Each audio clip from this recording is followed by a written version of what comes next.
भांडूपच्या LBS मार्गावरील पन्हालाल compound परिसरात काल 17 वर्षाच्या दीपक पिल्ले या तरुणाच्या विजेचा करंट लागून झालेल्या मृत्यूनंतर आता महावितरणाला जाग आलेली आहे। या ठिकाणी महावितरणाचे कर्मचारी बातमी दाखवल्यानंतर दाखल झालेत आणि या ठिकाणी कामाला सुरुवात करण्यात आली आहे। ज्या ठिकाणी हाय टेन्शन वायर शॉक लागलेला आहे त्या ठिकाणी आता महावितरणाकडून दुरुस्तीच्या कामाला सुरुवात झालेली आहे। सर, आपका नाम बताइए। जैन। कल इधर क्या सिचुएशन था? कल क्या इधर सुबह करंट लगा, फॉल्ट आया केबल में, तो बहुत सारे लोग इधर जा रहे थे, तो हमने इधर रस्सी भी बांधा, फिर भी आवाज मारा भाई इधर मत जाओ।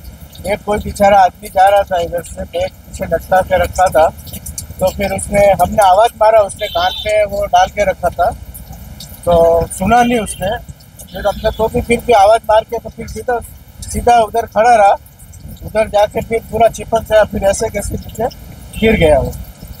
बस फिर बाद में आए, बस सब ठीक ठाक किया, और क्या मालूम बाद में फिर बारिश आया उधर, तो काम किया नहीं किया, मैं तो चला गया था 2 बजे बाद।